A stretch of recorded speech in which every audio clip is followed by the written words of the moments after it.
Ladies and gentlemen, please hold all applause until the council members are seated.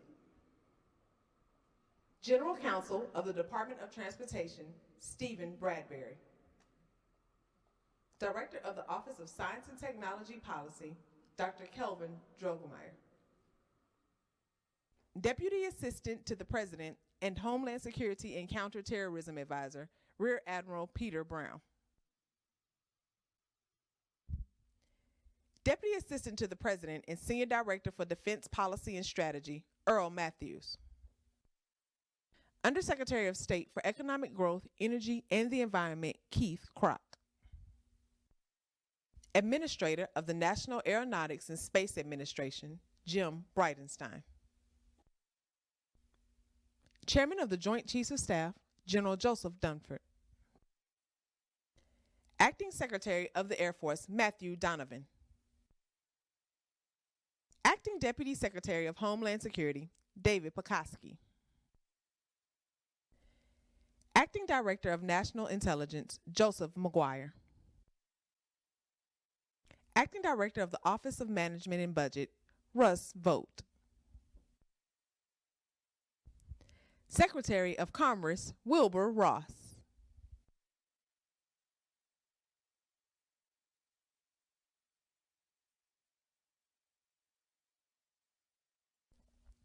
The John and Adrian Mars Director of the National Air and Space Museum, Dr. Ellen Stofan.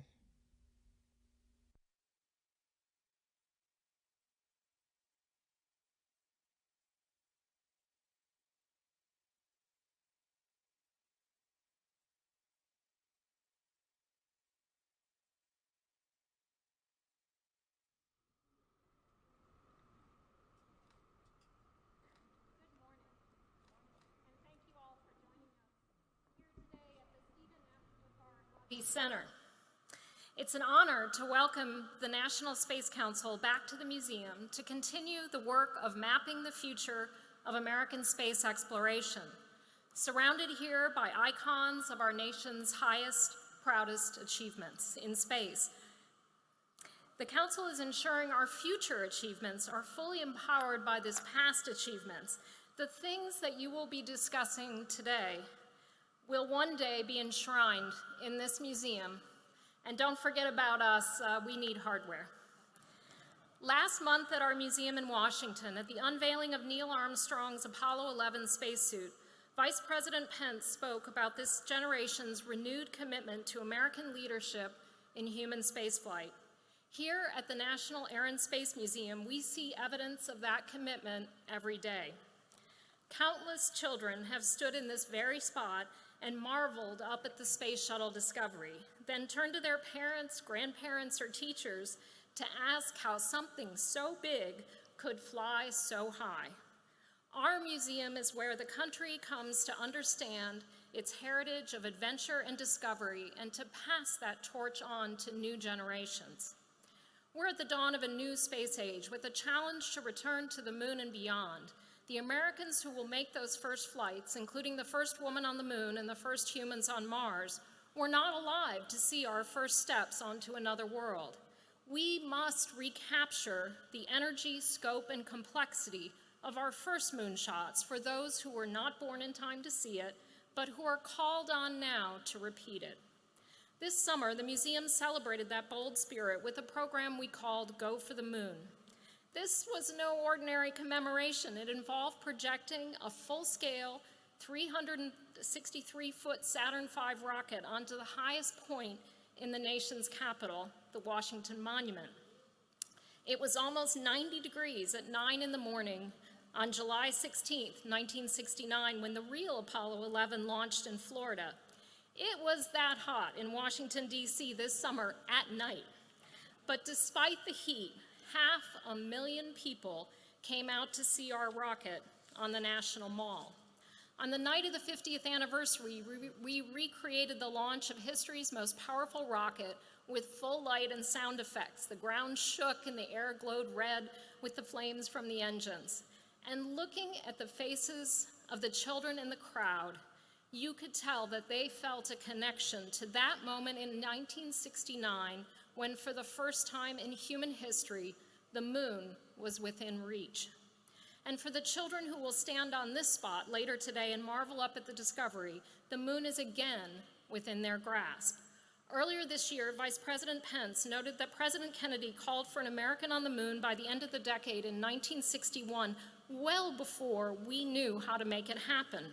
It will take that same bold commitment to American ideas and innovation to meet the challenge to return to the moon and onto Mars, and we are grateful to Vice President Pence and the National Space Council for their leadership and support as we work to educate and inspire a new generation of innovators and explorers. It is now my great pleasure to welcome the Chair of the National Space Council and the Vice President of the United States, the Honorable Mike Pence.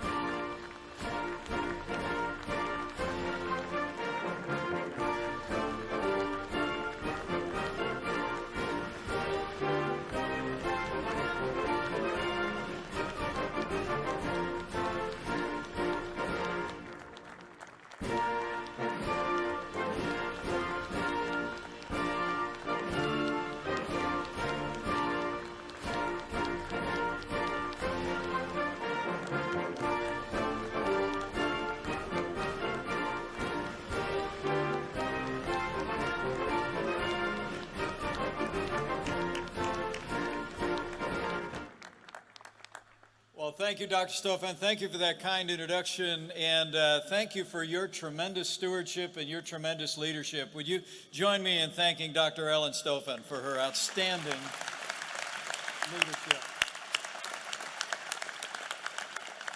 To all the members of the National Space Council, to our user advisory group, all of whom very quietly came on stage, I think they all deserve a big round of applause. These are extraordinary Americans that are making a difference for American leadership in space. Would you join me in thanking them?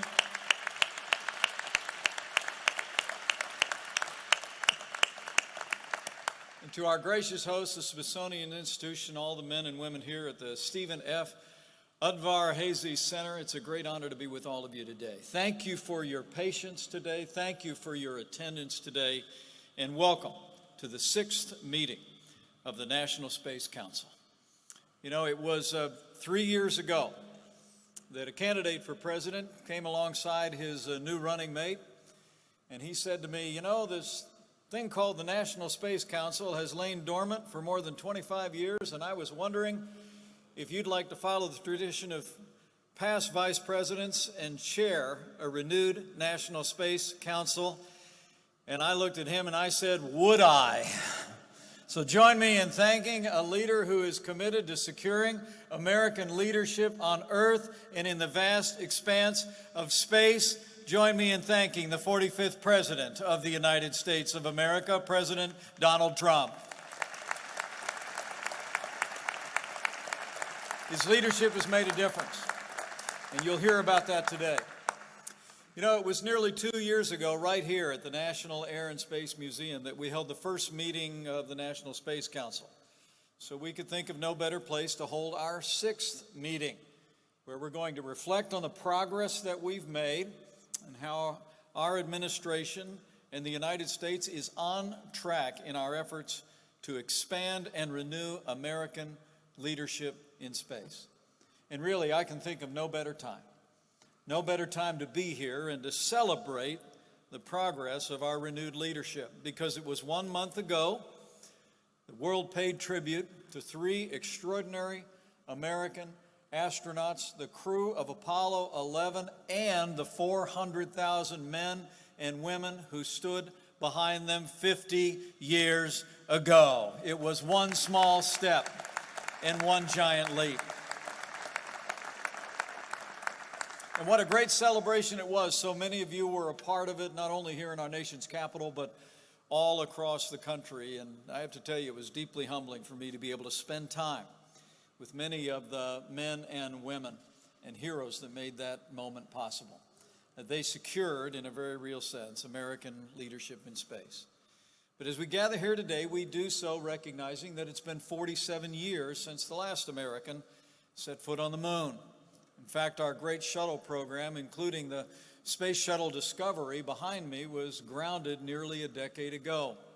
The truth is, as all of you know, for too long, America was content with low Earth orbit and missions focused on the Earth instead of aiming for the stars. But I'm proud to report that under President Trump's leadership, all of that is changing. As the President said in his inaugural address, we stand at the birth of a new millennium, ready to unlock the mysteries of space. And that's exactly what we're doing. It's true. After 2.5 years under the President's leadership, America is leading in space once again. This President recognizes what the American people have known for more than half a century. And that is that our security, our prosperity, and our very way of life depend on American leadership and American leadership in space. Now, we acknowledge that low Earth orbit is not our final destination, but rather it is a training ground for the infinite frontier of space. And I can assure you the American people are ready for the next chapter in our nation's history in space. So at the President's direction, we've put an end to decades of budget cuts and decline, and we've renewed America's commitment to human space exploration, vowing to go further into space, farther and faster than ever before. That's why in our first year in office, President Trump signed Space Policy Directive 1, making it the national policy of the United States of America to return to the moon and prioritize crewed missions to the lunar surface. SPD-1 marked a watershed moment in America's space enterprise. And with it, the President finally gave NASA the clear direction and clear mission that it needed. As he said, we will return American astronauts to the moon for the first time since 1972 for long-term exploration and use, not only to plant our flag and leave our footprint, but we will go there to establish a foundation for an eventual mission to Mars.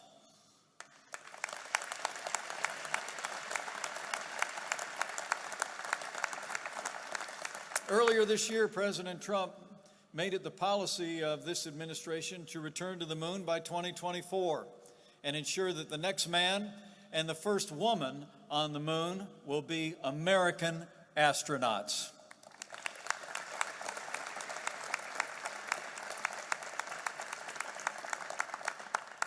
The Artemis mission has already begun. We're well on our way to making NASA's Moon to Mars mission a reality. You'll hear more about that today.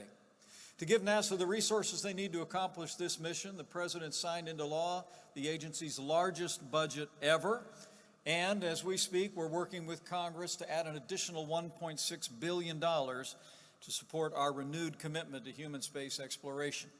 The Space Launch System, known as SLS, the world's most powerful rocket, will launch American astronauts toward the moon, will be fully assembled by the end of this year. Last month, we marked the capsule complete on the Orion capsule. It's the spacecraft that we all know will sit on top of the SLS, and it will carry the first crewed ship designed to deep space exploration in a half a century. And just last week, we announced that the Marshall Space Flight Center in Huntsville, Alabama, will lead development of our new lunar lander. And working with Johnson Space Center in Houston, Texas, we will ensure that a new generation of astronauts have the state-of-the-art vessel to reach the lunar surface safely and return by 2024. We're going to get it done.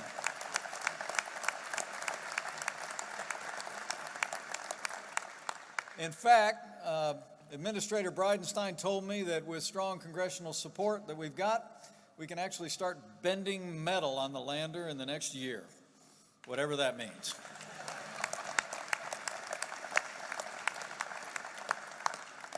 I'm proud to report also we've empowered our commercial partners. In recent months, SpaceX successfully docked its automated Crew Dragon capsule at the International Space Station. Blue Origin tested engines for its own lunar lander, and Boeing is working hard to launch its first crewed vehicle by the end of this year. And working with our industry leaders, before the year is out, the United States will once again send American astronauts into space on American rockets from American soil.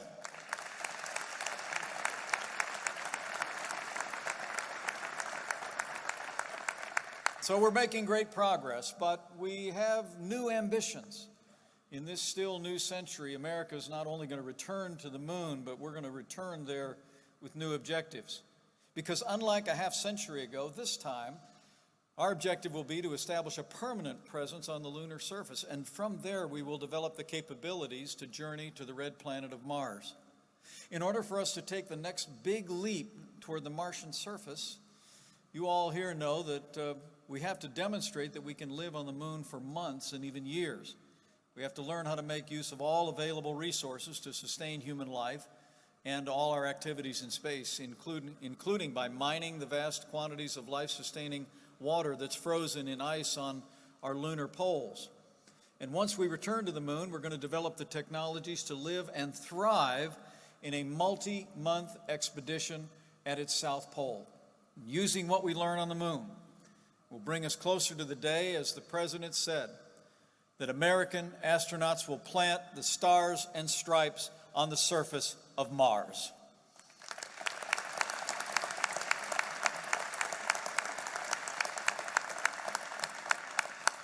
In fact, within the last year, American technology touched down once again on Martian soil, as all of the world witnessed the InSight mission touch down and marked our 8th successful landing on Mars. And even now, the men and women of NASA are hard at work identifying those areas of the red planet that would be most suitable for human exploration.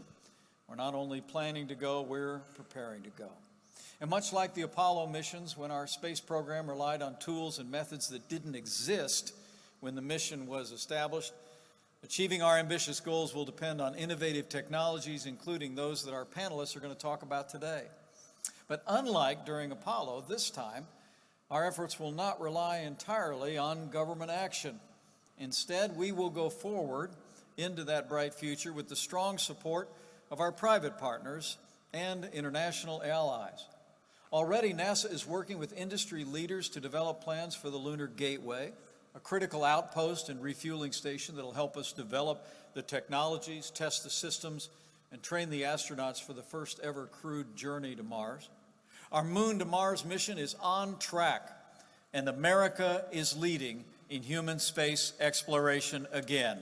Don't you doubt it.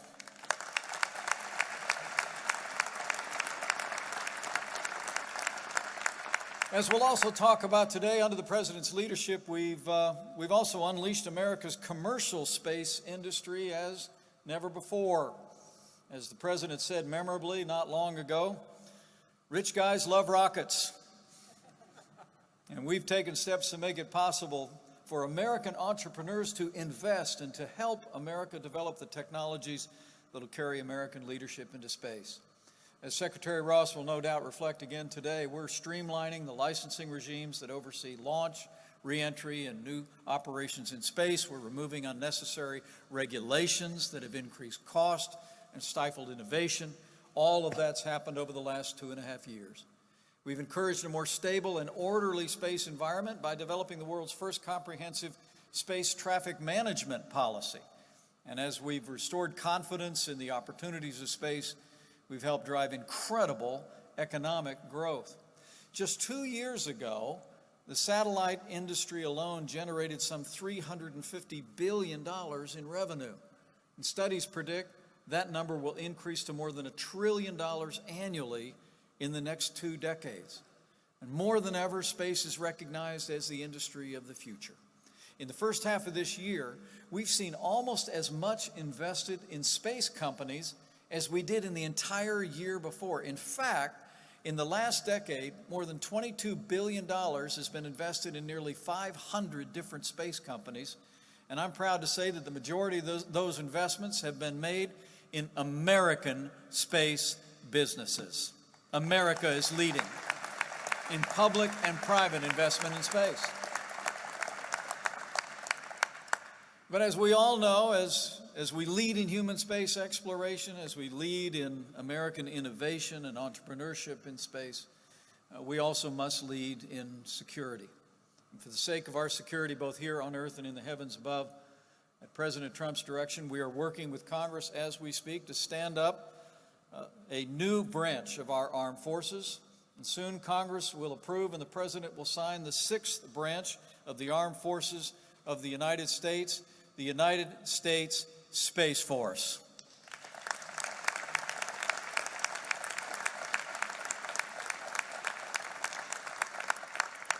As the President has said, we all recognize, it's been frankly true for decades, in his words, space is a war-fighting domain.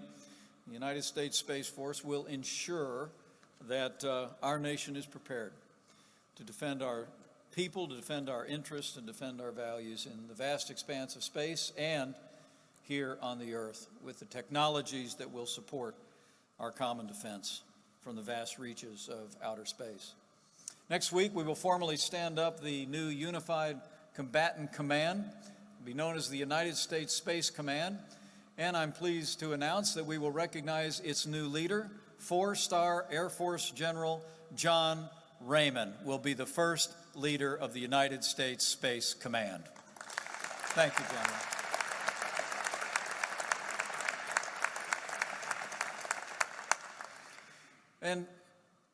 And before I move on from General Raymond, let me mention another general is here with us today. General Joe Dunford is chairman of the Joint Chiefs of Staff. He has served this nation throughout his long career in uniform with extraordinary distinction.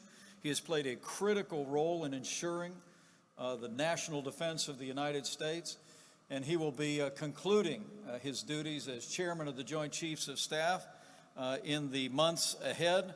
And would you all mind getting on your feet and just showing how much we appreciate the extraordinary life and career and leadership of General Joe Dunford.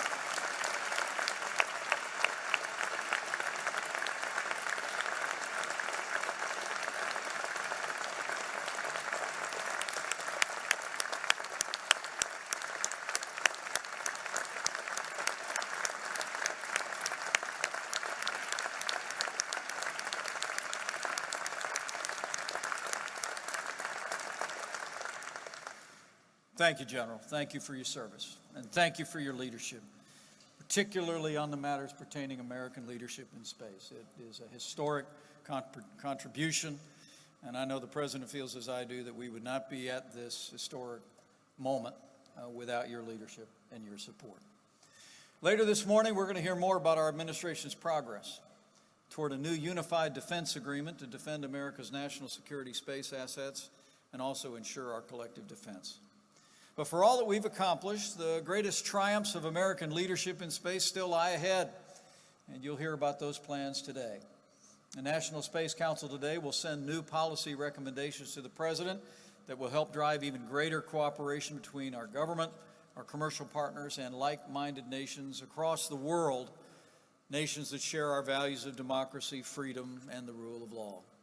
We will build on the success of the International Space Station by working with our friends and allies to support a moon landing in 2024, to develop sustainable long-term lunar surface operations, and to build the spacecraft that will carry us to Mars.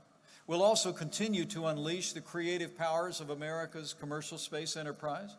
This council will recommend today steps that will encourage innovation and ensure that American companies have the level playing field they need to compete and win in space. And we'll continue to transform NASA into a leaner, more accountable, and more agile organization. Isn't that right, Jim? Yes, sir. Yeah, good. We're going to make it easier than ever to recruit and retain the world's brightest scientists, engineers, and managers, and we're going to hit our goals, and we're going to make new American history in space. You know, President Trump tasked the National Space Council with reigniting and reinvigorating the American space program, and I'm humbled and proud at the same time to say that's exactly what this team has done. And that's what we're going to continue to do with the support of so many of you gathered here today. As President Trump said, in his words, it is America's destiny to be the leader amongst nations on our adventure into the great unknown. And that's why the National Space Council was reconstituted, and that's what brought us here today. And while the tasks before us involve hardship and hazard, sacrifice and perseverance, We know what the men and women of Apollo 11 knew 50 years ago, and that is simply this, that Americans can accomplish anything we set our minds to, and America will lead the world back into the vast expanse of space.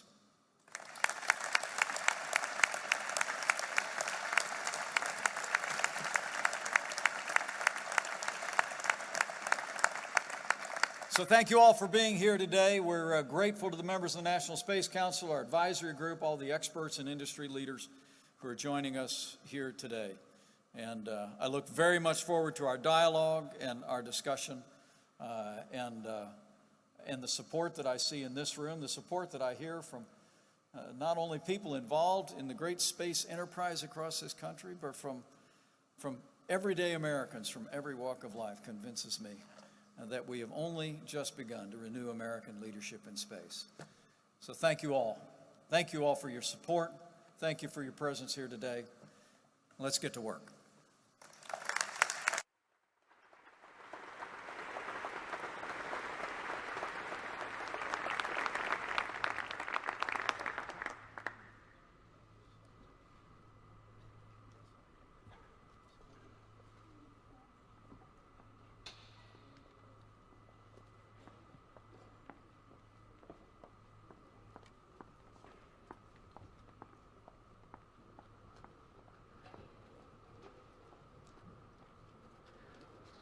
Well, thank you, everyone. Thank you for your kind attention. We're going to get right down to business. We are joined today here at the Udvar-Hazy Center. And let's give the Smithsonian another round of applause, will you? This is a spectacular place that fires the imagination of Americans every day. In addition to all the members of the National Space Council, we're joined by a number of distinguished guests in the audience, and I want to thank each and every one of you for being with us today. It's hard for me to look around this room and not recognize virtually everyone in every seat, and yet this is just a small sampling, isn't it, Jim, of the incredible leadership of America's public and private space enterprise. So give yourselves a round of applause. We are grateful that you're here.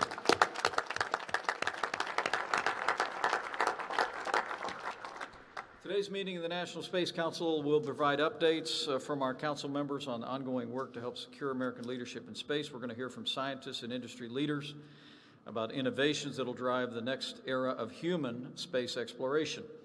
We're going to discuss a new set of recommendations, as I mentioned in my formal remarks. To begin with, I'd like to ask Dr. Mary Lynn Dittmar, who's President and CEO of the Coalition for Deep Space Exploration, to bring us some updates on our user advisory group's activities since their last meeting in March. Mary Lynn, we appreciate your leadership, your extraordinary career. Thank you for bringing your experience to this. And join me in thanking all the members of the user advisory group, many of which are here on the front row, for their contributions to the National Space Council. Thank you all. Would you all mind standing up?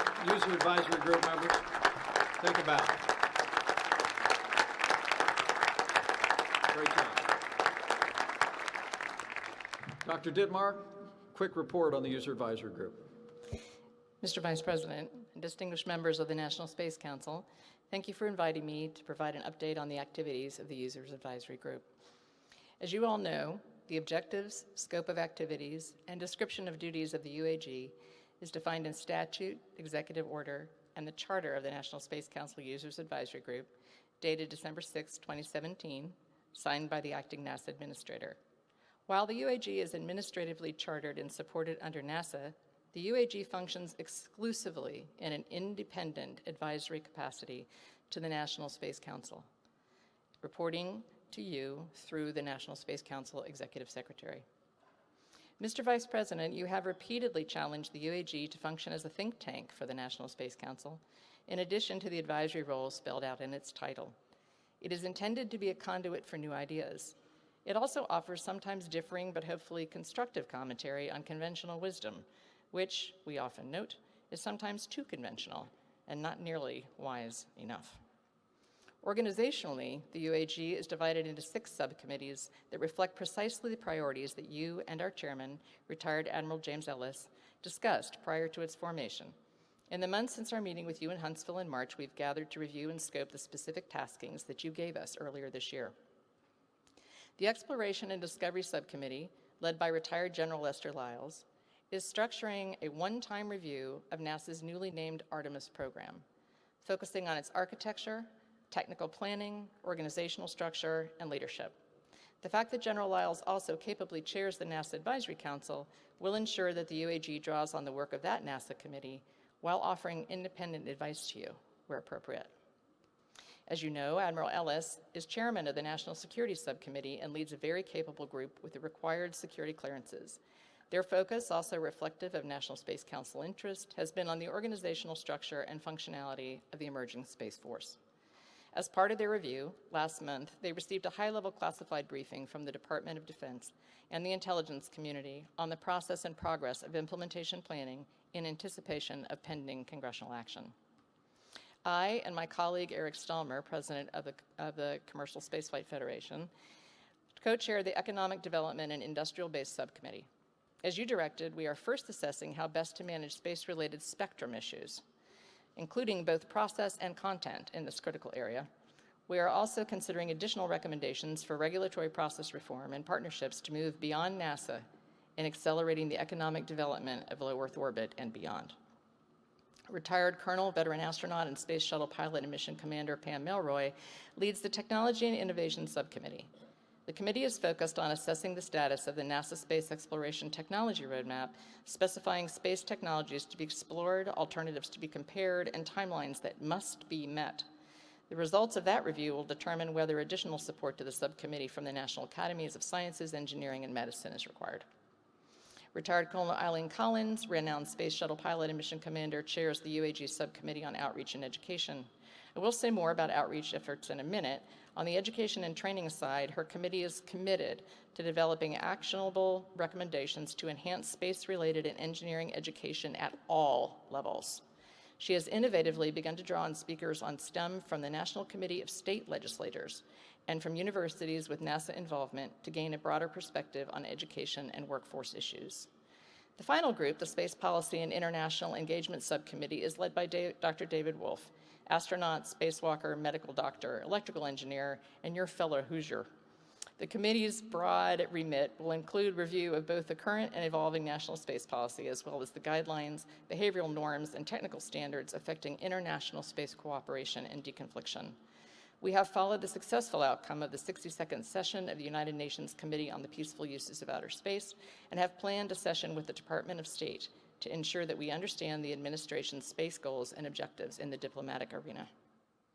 Separately, as the Users Advisory Group to the National Space Council enters its second year, we are reviewing the organizational charter for potential updating so as to better define the organizational structure, required resources, and to streamline work processes.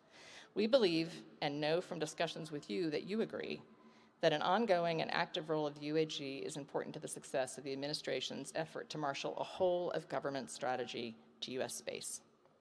Finally, as I noted earlier, mindful that we were impaneled to represent all users of space, members of the Users Advisory Group have participated in major domestic and international space events over the last several months, many of them in conjunction with a wonderful nationwide celebration of the 50th anniversary of Apollo 11, which referenced earlier.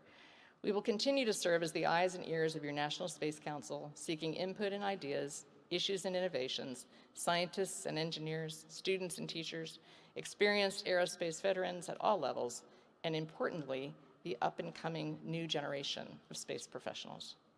Mr. Vice President, on behalf of the Users Advisory Group and its chairman, Admiral Ellis, thank you for this update opportunity. Wherever we go, at home or abroad, and with whomever we speak, we see a new energy, a new vitality in the space community. We appreciate the focus that you and the National Space Council have brought to our nation's role in space, and we look forward to continuing to support your efforts and to our shared contribution to the future of the nation's space enterprise. I'll be pleased to take any questions. Great, thank you, Dr. Dittmar. And I don't see him through the bright lights, but Admiral Jim Ellis is the chairman of the User Advisory Group. I don't know if he's with us today, but you can give him a big round of applause as well. He's, you can tell from that report the great work that the Admiral and the whole team are doing. Questions of the panel of the User Advisory Group? Anything having to do with the committees, the reports that were made? Will give us an opportunity. Okay. Thank you, Dr. Dittmer. Thank you, and thanks to all the members of the User Advisory Group for outstanding work. Now we're going to move to some reports by members of the National Space Council. I'm going to recognize our Secretary of Commerce, Wilbur Ross, who has been involved in working on space traffic management, regulatory reform, and is almost as excited about American innovation in space as the President and me. So join me in thanking the Secretary of Commerce for his great leadership.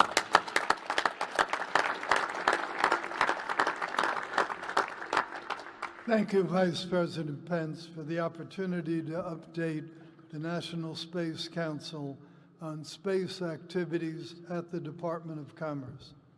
Last year, there were 114 government and private space launches worldwide, the first time in 3 decades that number exceeded 100.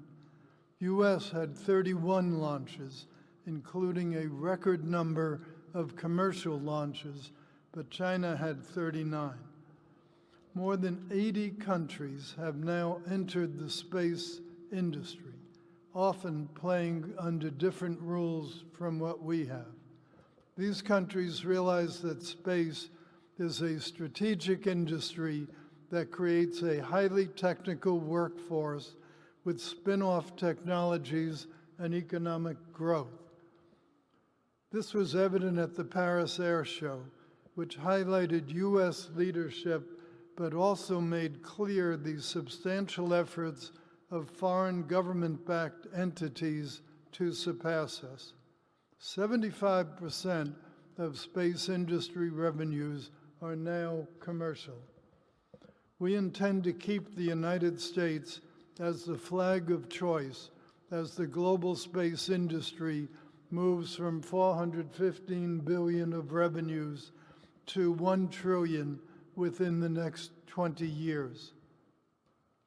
Commerce Department is actively pursuing the space traffic management goals outlined in Space Policy Directive 3. Our strong partnership with the Department of Defense will modernize space situational awareness capabilities. Mark Daly, a senior executive with experience in both defense and space commerce, leads the Commerce Department's SSA landing team at the 18th Space Control Squadron at Vandenberg Air Force Base. Our joint SSA efforts will help avoid the destructive impact of space debris, even as space activities grow more complex and global in nature. In response to our April 2019 RFI, more than 50 academic and industry partners submitted creative ideas to limit the creation of new space debris through satellite design, improved SSA, and early mission deorbit. The Commerce Department's role is critically important given the plans of commercial industry to launch thousands of mass-produced satellites in constellations. Commerce is developing an open architecture data repository for space debris information. This will allow us to provide conjunction notifications to the U.S. and global commercial space industries in the near future. The new repository will incorporate private sector innovations to track and avoid space debris, and that in turn will facilitate new commercial space services. Under Space Policy Directive 2, to eliminate or streamline regulations, we are revising remote sensing and export control rules. We have received extensive feedback from U.S. companies in the fast-developing and extremely competitive global market for remote sensing.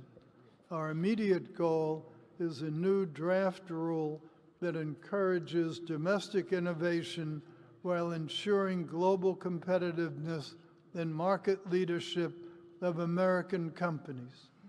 Commerce is working with the State Department and other agencies to review public comments on our March proposed rule so that we can issue a final rule this fall. At an industry day I hosted in April, we discussed the need to maintain export controls with some countries while streamlining them for others.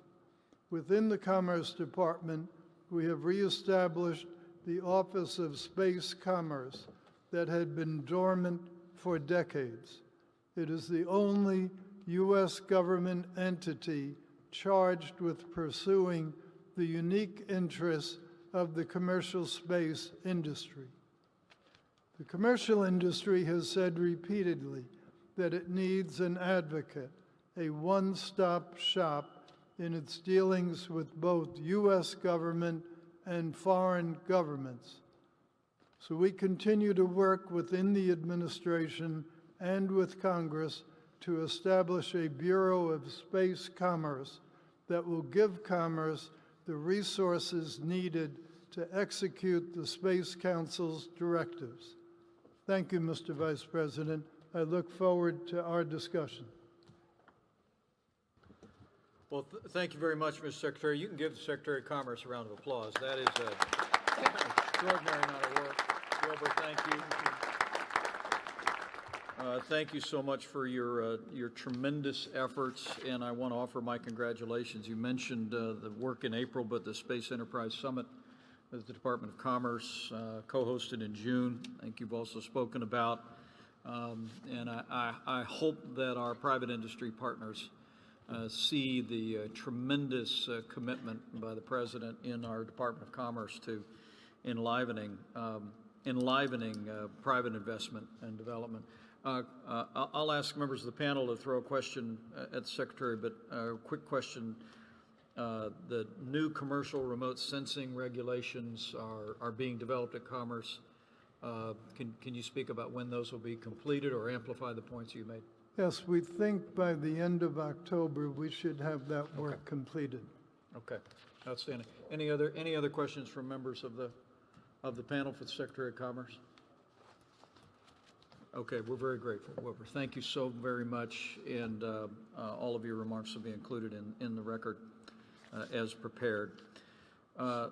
Next, I'd like to recognize the administrator of NASA, Jim Bridenstine, who has become a great friend of mine. He is a great champion for American leadership in space.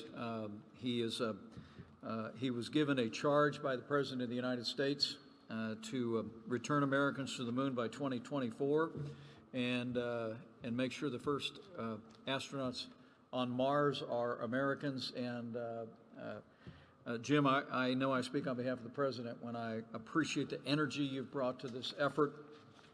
We should not be terribly surprised that a Navy F-18 pilot was ready to move out and move out quickly. But join me in thanking the Administrator of NASA for his tremendous efforts. And Jim, look forward to your report to the Space Council.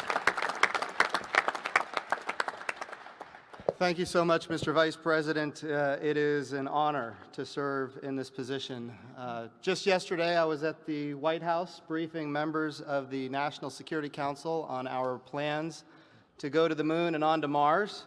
And while I was there, Victoria Coates brought in a box of M&Ms.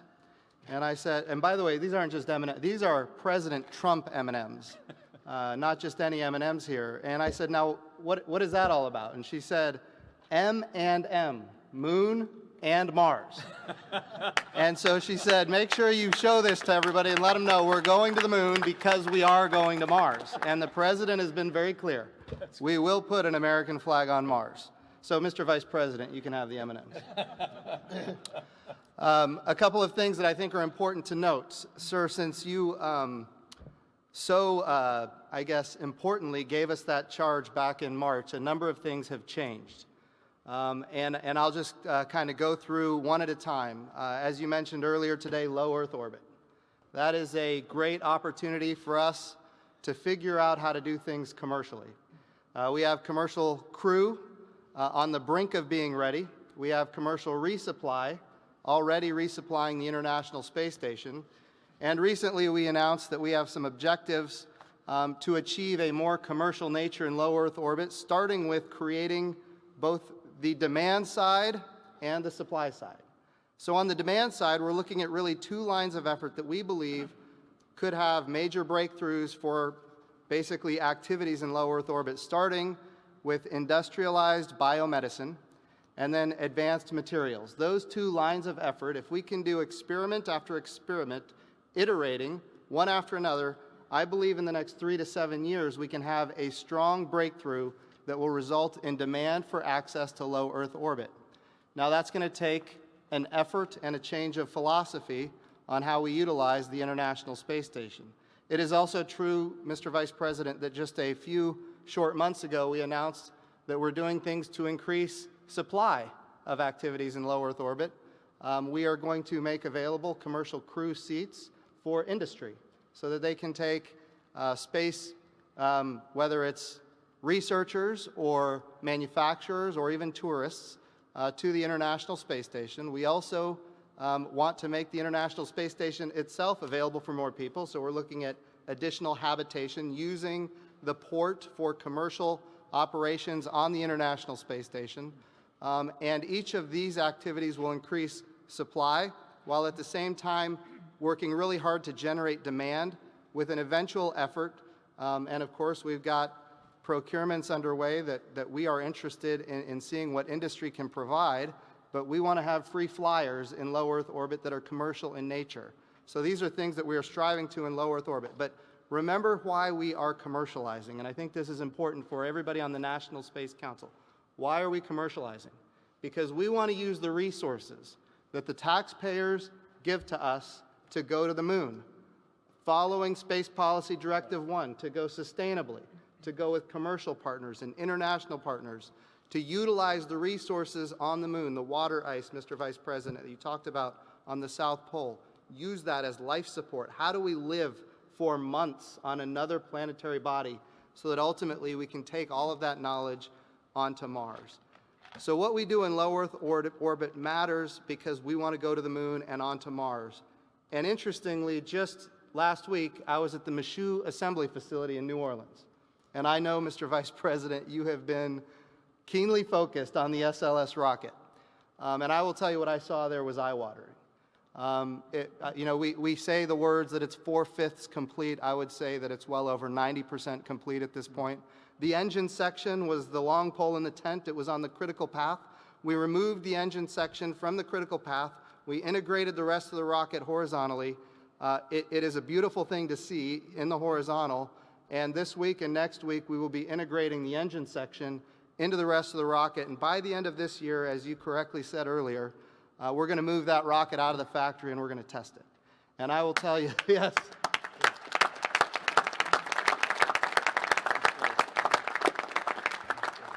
So it was exciting to see that. And I will tell you, Mr. Vice President, not just the first SLS, but the hardware for the second SLS is already being put into place and will start to be assembled very soon as well.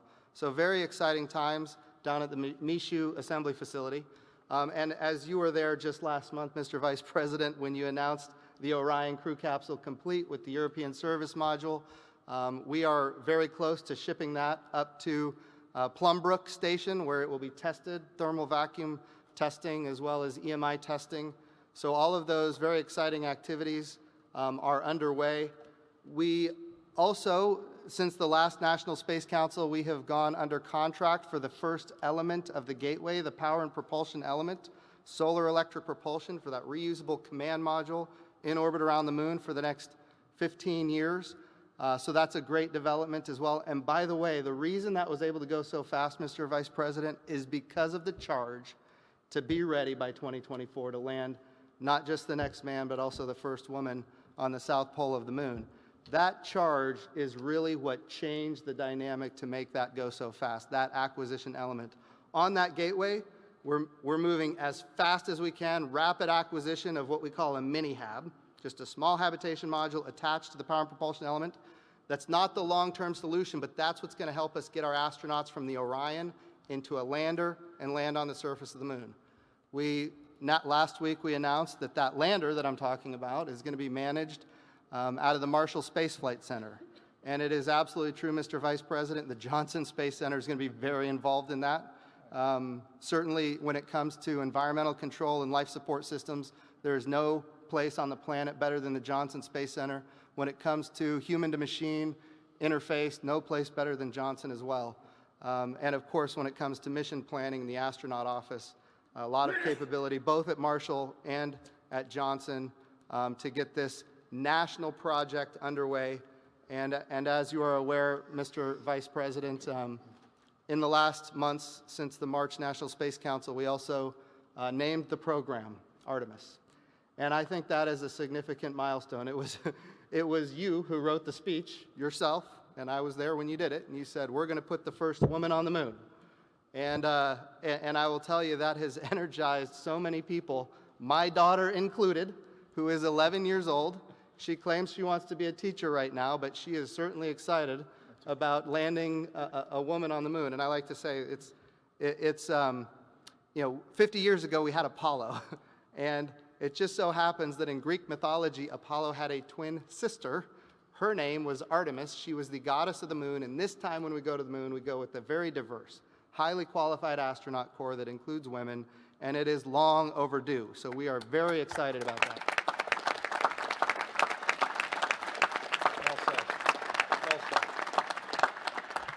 And then lastly, I think it's important to remember the moon to Mars.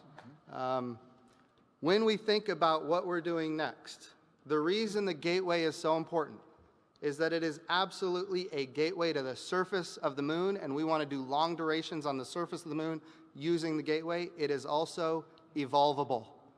It is an opportunity for us to take humans deeper into space than we've ever gone before in human history, and in fact, that is our ship to get to Mars.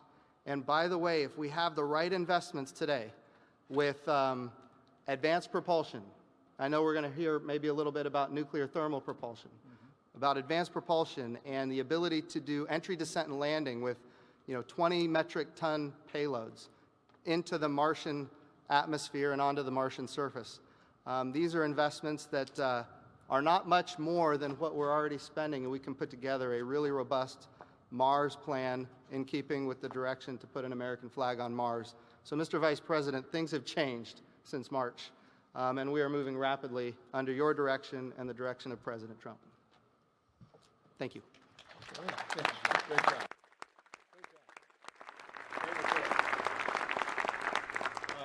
Thank you very much, Jim. Thanks for that great report, and mostly thanks for your energetic and enthusiastic leadership of the President's vision for space. And I'm going to take this box of M&Ms back to the President right after you sign it. He'll know even better today that you got the message. It's M&M. That's worth remembering. Dr. Calvin Drogemeyer is the Director of the Office of Science and Technology. The Administrator just mentioned our efforts to update the approval process for launching space nuclear power sources, and Dr. Drogemeyer has a report for us on that. Give us some words on progress. Thank you, Doctor. Thank you very much, Mr. Vice President. It's a pleasure and honor to be here with you today. As we embark on that new generation of space missions that you so eloquently described in your remarks, and as Administrator Bridenstine has said, this time we go to stay. And the challenge here is achieving a persistent human presence in space and on other worlds, that is, staying there, will require the development and application of a wide range of advanced technologies, including lightweight and long-lasting energy sources that can support human life and exploration activities in the most austere and inhospitable environments. Now, over many decades, as we will hear from Mr. Jevon of BWX, NASA has relied on space nuclear systems on the Moon, on Mars, and in the outer solar system, and also for other missions where alternative power sources have been inadequate. Some of these environments are far too dark for solar power, or they're too far away to carry sufficient supplies of chemical fuels. In the dawning new era of American space exploration, we just heard about exploration into deep space, nuclear power sources will remain critical to the fullest realization of our scientific and exploration objectives. Now, for modest power needs, radioisotopic thermal generators, which are essentially nuclear batteries, can use the energy of radioactive decay to generate electricity for even decades. But for higher power needs, small nuclear reactors can provide the heating, electricity, and also spacecraft propulsion needs. So as we look forward and we also look outward, we must ensure that America can safely develop nuclear space systems that enhance our ability for space exploration, our operational capabilities, and also the potential for increased commercial space activities, as Administrator Bridenstine just mentioned. Now, over a year ago, OSTP, the Office of Science Technology Policy, began reviewing existing nuclear space launch policy. And as I reported at this Council's March meeting in Huntsville, that OSTP review led to the creation of an interagency working group co-chaired by OSTP and our colleagues at the National Space Council. Now, that working group's mandate was to develop recommendations for the Space Council to establish updated and risk-informed processes for launching space nuclear systems that are funded or licensed by the federal government. Now, our primary objective here is to ensure that rigorous and effective nuclear safety analysis and review are conducted prior to the launch of any space nuclear system. And in doing that, we want to leverage past experience wherever we can.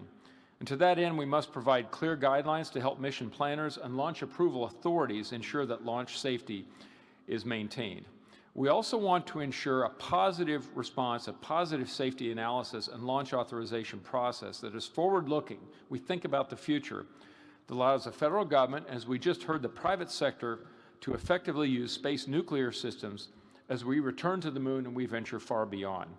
And finally, we seek to strengthen the existing process for launching space nuclear systems in ways that will better ensure rigorous, risk-informed safety assessment without excessive redundancy or wasted time and cost. So at the Council's urging, since last March, we have continued these review activities, Mr. Vice President. In close cooperation with the National Security Council, we have now finalized a set of recommendations that we believe meet the objectives I just outlined. We ask the Council approve these recommendations for updating the existing process for the launch of spacecraft containing space nuclear systems. And in closing, I'd like to reiterate a point I made at our last meeting, and namely that ensuring a rigorous launch safety process is essential to using space nuclear systems. But we can't stop there. We must not stop there. Moving forward, we must also focus on ensuring that we sustain the skills here in America and that we also develop the technologies needed to provide space nuclear systems that are ready to propel as well as power future American spacecraft.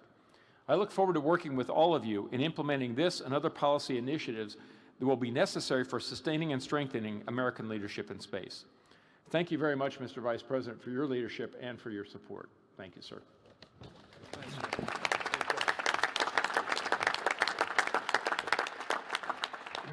We're going to move on to national security issues in a moment. I'm going to ask other members of the panel to submit your reports in writing. With one exception, Stephen Bradbury is the General Counsel of the Department of Transportation, and the President and I couldn't be more grateful to Secretary Elaine Chao for the energetic efforts that DOT has made to update regulations regarding space launch, and with our commitment to invigorating and continuing to see the private space enterprise develop, I wanted to recognize Stephen Bradbury for a quick update on Department of Transportation's activities. Stephen. Thank you, Mr. Vice President, members of the Space Council, and distinguished guests. On behalf of Secretary Chao, I'm pleased to update the Council on the Department of Transportation's efforts to streamline the licensing of commercial space launches and reentries, and on DOT's activities regarding satellite-based navigation. First, on April 15th of this year, in accordance with the President's Space Policy Directive 2, the Department of Transportation, through the FAA, published a notice of proposed rulemaking for a major streamlining of FAA's commercial space launch and reentry regulations. This proposal represents a great deal of work by many people at the FAA and in the Office of the Secretary, and it was produced in near record time. It was developed with input from experts in the FAA, the commercial space industry, and other departments and agencies across the federal government. Consistent with the President's instructions, the proposed rule would replace outdated prescriptive requirements with more flexible performance-based criteria. It would allow us to license different types of commercial space operations and vehicles through a single streamlined set of procedures, and it would dramatically reduce the size and complexity of the FAA's commercial space licensing regulations. Now, DOT has received substantive comments on the proposed rule from dozens of companies, organizations, and individuals, including 15 submissions asking more than 100 clarifying questions, which the FAA has endeavored to address in the public rulemaking record.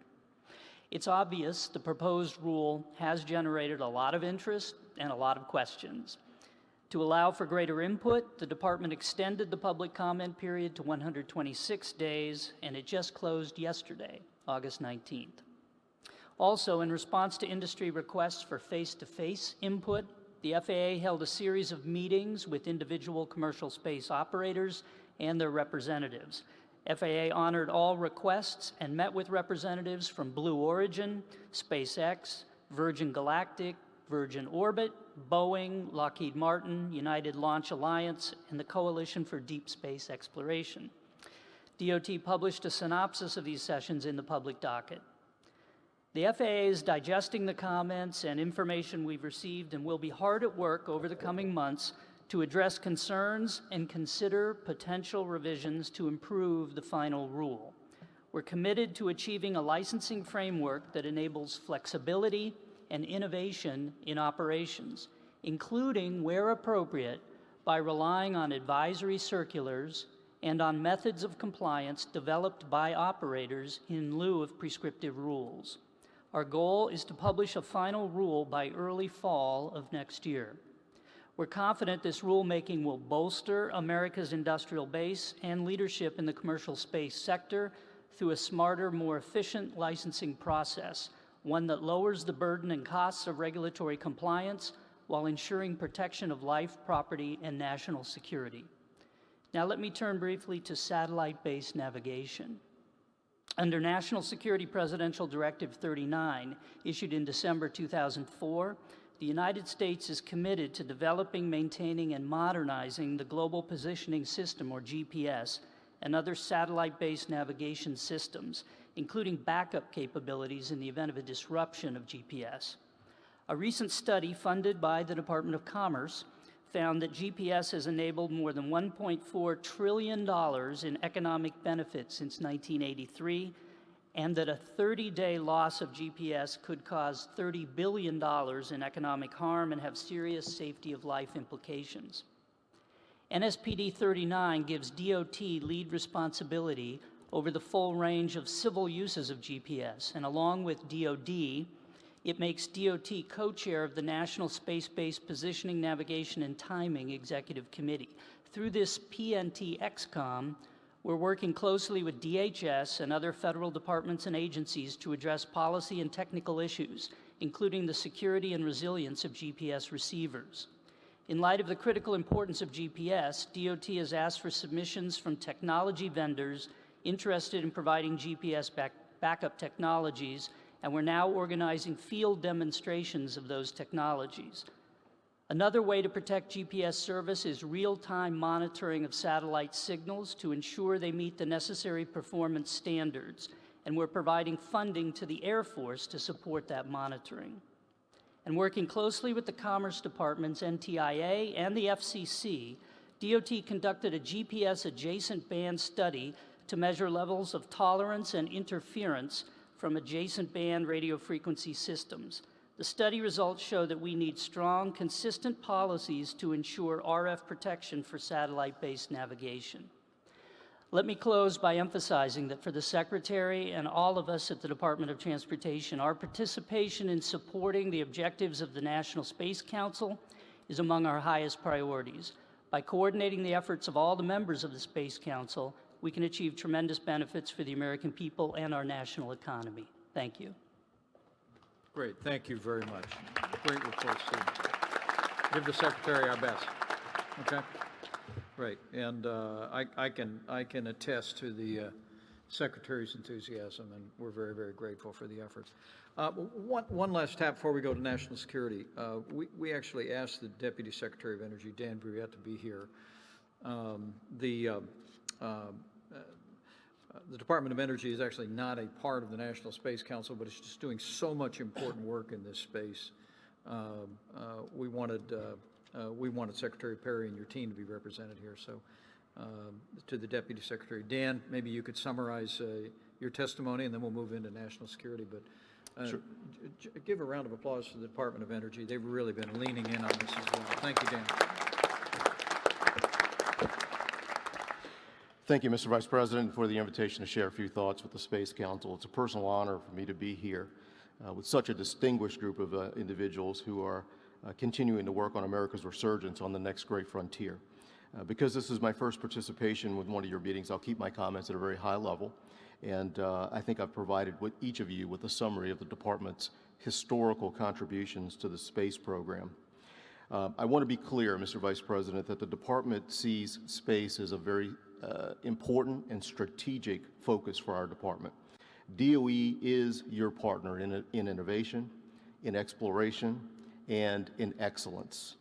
Our predecessor organization, the Atomic Energy Commission, was a key collaborator during the Apollo missions, and we are eager to join you in returning Americans to the moon, establishing a permanent base there, and then developing the technologies that are needed to send us to Mars and far beyond. Secretary Perry likes to say that given the breadth of our efforts, DOE stands for the Department of Everything. And there's a lot of truth to that, there's no question. DOE's 17 national laboratories discovered dark energy. We helped kickstart the development of the World Wide Web. We accelerated America's ongoing energy revolution, and perhaps most importantly for today's conversation, we powered the spacecraft that explore other planets. So I would argue that DOE also stands for the Department of Exploration. We're proud to have partnered with NASA and other members of the Space Council on a number of important endeavors. For almost 60 years, scientists at our national laboratories have built the RTG, the radioisotopic thermoelectric generator that was mentioned by Dr. Drogemeyer just a few minutes ago. Those have powered the deep space missions like Pioneer and Voyager, Pathfinder, Curiosity and Cassini, and New Horizons. We've provided detectors and sensors for studying Earth and space, and our user facilities engaged in a large range of space-related research, from modeling plasmas and testing materials for radiation hardness to analyzing comet and asteroid samples. Last year, we joined NASA in the iTech Cycle 2 Forum, an event devoted to solving tough energy challenges here on Earth and in space. And we collaborated on the Krusty experiment, which is a bit of a strange acronym. It stands for Kilowatt Reactor Using Stirling Technology. But despite the funny acronym, under this project, we demonstrated heat conversion concepts that will provide the design basis for fission power systems on the surface of Mars. The effort was so successful that in May it received the Gears of Government President's Award for making a profound difference in the lives of American people. Today, we're working with NASA on a number of major initiatives to enable nuclear power space exploration over the next decade, and these include powering the Mars 2020 rover and developing the Dragonfly rotorcraft, which in the 2030s will explore Saturn's moon Titan. We're also exploring other frontiers which may be of importance to the space exploration, and those are exascale computing and artificial intelligence. Our laboratories are home to many of the world's fastest supercomputers, including 4 of the top 10 and the world's fastest. And we're currently working on developing 3 exascale machines that will launch us into the next generation of computing power. AI technologies at our national laboratories are already being used for many applications, from cybersecurity to better treatments for cancer and traumatic brain injury. We look forward to applying these capabilities to the many challenges that come with deep space exploration. But by working with our interagency partners, private industry, Secretary Ross, and members of the Space Council, we can push the boundaries. We can overcome greater challenges. We can dream bigger, and we can reach further. I'm confident that we'll see more spacecraft exploring the great frontier, and they will be enabled by the Department of Energy, and they will be destined for greatness. It is our sincere desire to be of service to you in your service to our nation. Thank you, Mr. Vice President. Thank you, Dan. Great job. Well done. Thank you so very much. We're going to shift to national security, then we'll have our panel forward. And I would encourage members of the Space Council to take a look at the recommendations that we will be certifying by acclamation in the course of our meeting today, as my duties will take me back to the White House here with a departure in about 40 minutes. So we'll work through that, but if there are questions related to our recommendations, we encourage you to look into them. Moving to national security, we are honored to be joined today on his 5th day on the job by General Joe McGuire. He is the acting Director of National Intelligence, but he brings with him an extraordinary background of military service and service to the country. So join me in welcoming Joe McGuire to the National Space Council. Joe, good to have you. Mr. Vice President and members of the Council, thank you for allowing me to update you on the threats we face in space and where we are in the tasking issued by the President, directing the intelligence community and the Department of Defense to look for ways to increase our effectiveness of space operations. As everyone here this morning knows, the U.S. and our allies have vital interest in space, including military, commercial, and scientific. However, these interests are increasingly threatened as China and Russia developed and field destructive weapons, placing U.S. and allied space systems at risk. Some examples. China has deployed a ground-based missile intended to target and destroy satellites in low Earth orbit. Russia has a similar system in development that will likely be operational within the next few years. China is pursuing weapons capable of destroying satellites up to geosynchronous Earth orbit, and Russia has fielded a ground-based laser weapon which could blind or damage our space-based optical sensors. In addition, China and Russia have established dedicated space forces. Both countries view the capability to attack space systems and services as part of their broader efforts to deter or defeat an adversary in combat. In short, the threat to U.S. and allied space systems continues to grow unabated. Turning to the President's tasking, in February 19th of this year, the President signed Space Policy Directive 4, which established the requirement for Space Force. The directives also stated that the Secretary of Defense and the Director of National Intelligence shall create and enhance mechanisms for collaboration between the Department of Defense and the United States intelligence community in order to increase unity of effort and effectiveness of our space operations. In response to this presidential directive, the intelligence community and the Department of Defense leadership created a working group consisting of representatives from 14 organizations in the Department of Defense and the intelligence community. This team generated over 50 recommendations for how DoD and the IC can increase collaboration and improve our space operations posture. The best of those recommendations are being concluded in a report that will be presented to the President, which is in final coordination and review. I will summarize the highlights. For years, there have been debates about how the NRO and military space organizations could be better integrated. Early in this task, we recognized that the proposed establishment of U.S. Space Command provides us with the opportunity to finally determine the appropriate level of integration between the intelligence community and DoD to ensure effective space operations. I'm pleased to tell you that after months of analysis and deliberations, the intelligence community and the Department of Defense have agreed to align U.S. Space Command and the NRO into a new Unified Defense Concept of Operations at the National Space Defense Center.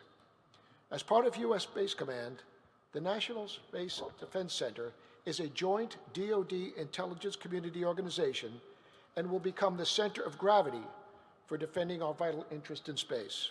For the first time, there will be a unified structure that fully integrates intelligence community and Department of Defense space defense plans, authorities, and capabilities to ensure seamless execution of space defense systems.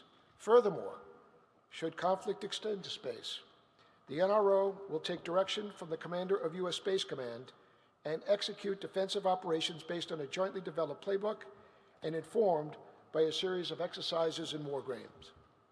I want to commend Space Command and the NRO leadership teams for their thoughtful and innovative work to develop this new approach and assure this committee and the American people that if adversaries challenge us in space, they will face a truly unified national security team. Thank you again, Mr. Vice President and members of this community, for allowing me to update you on these vital reforms which will increase our joint effectiveness and ensure we remain safe in space. Thank you, General. Great start. Great start. Excellent report. Next, we're going to go to the Acting Secretary of the Air Force, Matt Donovan, and then I'll ask General Dunford to bring some closing remarks before we move on to our panel. But, Mr. Secretary, thank you. We are on the cusp of the launch of the United States Space Force. It'll be the 6th branch of our armed forces, and let me just say to you and to the whole team at Air Force how grateful we are for the tremendous partnership that you and Secretary Wilson have had in bringing this day about. But, Mr. Secretary, you're recognized. Well, thank you, Mr. Vice President. Good morning, ladies and gentlemen, and thank you, Mr. Vice President, for your chairing this meeting. Your strong leadership has been a unifying voice in the national discussion on space, and it's an honor to represent Secretary Esper and the Department of Defense at today's meeting. Our nation needs the United States Space Force to guarantee our preeminence in the space domain, and it must be a new and separate service to unleash its full potential. As the Congressional Defense Authorizing Committee's conference the fiscal year 2020 National Defense Authorization Act, we need them to take the necessary steps to fully establish the United States Space Force as a separate and fully equal branch of the armed forces within the Department of Defense. Although the current House and Senate provisions addressing the administration's proposal differ in several ways, they fundamentally agree on 2 important points. A new organization is required to retain American dominance in space, and it will reside within the Department of the Air Force. A key component to this effort is reforming Title 10 of the United States Code. This will provide the necessary legal authority for the Space Force to organize, train, and equip ready forces for our warfighting combatant commanders. Without modification to Title 10, the current legislative provisions do not provide all the necessary authorities to establish a separate service in the 6th branch of the U.S. Armed Forces. The Department is fully engaged with the Defense Authorizing Committees to ensure that the final NDAA language explicitly includes the United States Space Force as an armed force with the necessary authorities in Title 10, and thereby codifying it alongside its sister services in this bedrock law. While this new service will reside within the Department of the Air Force, it does not mean that it is solely an Air Force effort. Each service has its own cadre of space experts with a keen sense of how space affects their unique domains, and they should be given the opportunity to contribute to this important event in our history. To be truly effective, the United States Space Force must integrate with the larger national security space effort and collaborate across the whole of government, as Director McGuire mentioned. We will do this by first consolidating the DoD's finest space professionals and uniting them under a common service with a common mission. As part of this effort, last spring, the Department of Defense established the Space Development Agency.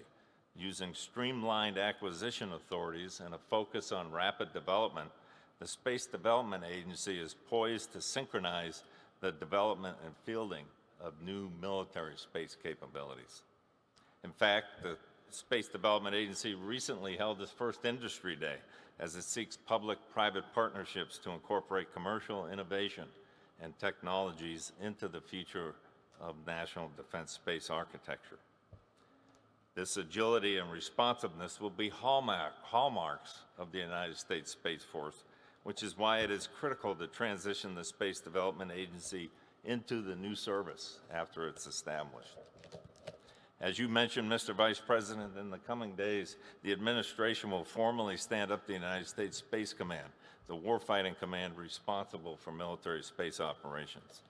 Fully supported by the Congress, who unanimously confirmed as first Commander General Raymond, the U.S. Space Command will be charged with defending our critical space assets from the increasing threats posed by potential adversaries, while providing crucial space operations support to military operations on land, in the air, and at sea. Ladies and gentlemen, now is an exciting time for America's future in space. The United States Space Force will be a 21st century service designed for the information age. We are committed to building a flat, agile, and rapid organization that will be the pathfinder for a modern military service. We will continue to work closely with the Congress to bring this historic establishment to reality in a reasonable, responsible, and most importantly, effective manner. The Department of Defense is ready, the Department of the Air Force is ready, and America is ready for the United States Space Force. We must act now to ensure we retain our technological and military advantage in the 21st century and beyond.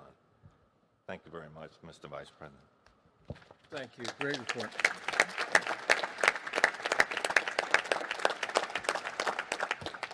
Thank you so much. Thank you so much, Matt. Thanks for your leadership as the Acting Secretary. Thank you for representing the Secretary of Defense here and for your tremendous, and the Air Force, tremendous collaboration on this historic endeavor, which, as I want to amplify one point that the Acting Director National Intelligence pointed out, that essentially both China and Russia have established their own space forces in recent years. And it underscores President Trump's vision and the imperative of making that vision a reality. And we're grateful for your strong partnership. No one to whom we are more grateful than the Chairman of the Joint Chiefs of Staff. And I have asked him to simply reflect on this broad topic, but also General Dunford, thank you again for your active participation in the launch of the United States Space Force and for your tremendous leadership of the Joint Chiefs. You're recognized. Thank you, Mr. Vice President, ladies and gentlemen. The Vice President and Secretary Donovan spoke about the Space Force.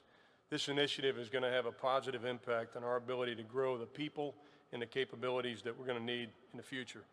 And like Secretary Donovan, I'm confident that the focus that a single service will bring to bear on space is going to have a profound difference. As Vice President Pence mentioned in his opening remarks, we'll also establish the United States Space Command next week on the 29th of August.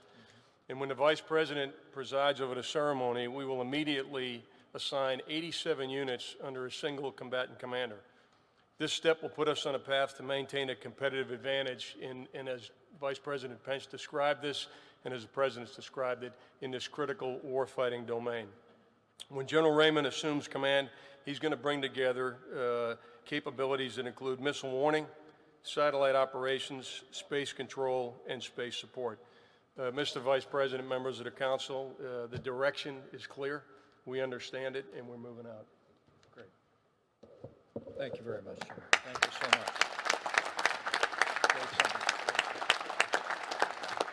I'm going to ask the panel to come forward. We're going to move quickly through the balance of the program this morning, but members of the panel, please make your way to the stage. Our first panelist is Rex Javaden.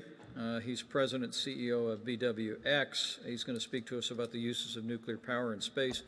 But he's here also because he's a 17-year veteran of NASA and was served as a chief operating officer. And Rex, it's great to have you here. Our second panelist, Dr. Clive Neal, will provide an overview of lunar resources. He's a professor of planetary geology at the University of Notre Dame in the great state of Indiana.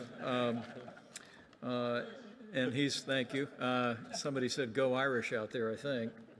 But he's also helped train our current class of NASA astronauts. And Dr. Neal, we're grateful that you are here. Thank you so much. Third panelist is Dr. Sarah Lynn Mark, who will be speaking to us as, frankly, a world-renowned leader in women's health, an author, a professor, has been an advisor to NASA and HHS and Office of Science and Technology. And as we launch the Artemis mission, as the administrator said, with this what is today a diverse core of astronauts that we will send to the moon and Mars. We're grateful to have Dr. Mark's reflections here about some of the human factors in space flight.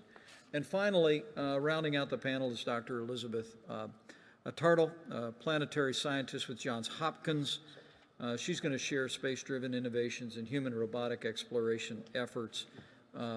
She's participated in the Galileo mission to Jupiter, the Cassini mission to Saturn, and Dr.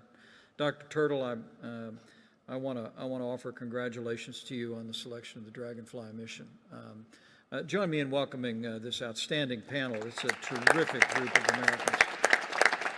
Thank you all. Let me start with Rex Javaden, and to each of the panelists, just know that we will submit your remarks in their entirety for the record, but we'd ask you to maybe keep your remarks to 3 minutes or so we can move through it quickly and maybe get to some questions, which oftentimes is more informative at these National Space Council meetings. But Rex, you're recognized, and thank you. Thank you, Mr. Vice President. Mr. Vice President and distinguished members of the National Space Council, I'm deeply honored to speak before you today. I'm here to talk about the application of nuclear power systems in space and the confluence of advanced technologies that will enable nuclear power systems to be a key capability of our nation's robust space exploration program. As you well know, NASA has been using plutonium-based nuclear batteries in space for decades to power such things as scientific spacecraft and autonomous rovers, but my discussion today will focus on much higher power, yet compact nuclear reactors that can power entire spaceships, large vehicles, and human space settlements. BWXT, the company that I lead, has a 6-decade history of supporting U.S. space exploration programs and designing and manufacturing nuclear reactors for military and civilian applications. We've manufactured and delivered over 300 such reactors. As it happens, I also served, as the Vice President said, for 17 years at NASA, concluding my career there as the Associate Administrator, overseeing the full portfolio of projects in human spaceflight, exploration, technology demonstrations, and science. What I learned at NASA and what I have seen at BWXT is that America has the nuclear technological capabilities right now to push the boundaries of human exploration at the moon and further on to Mars. Many space exploration and operations problems require that high-density power be available at all times or on call, and there is a class of such problems for which nuclear power is the preferred, if not the only solution.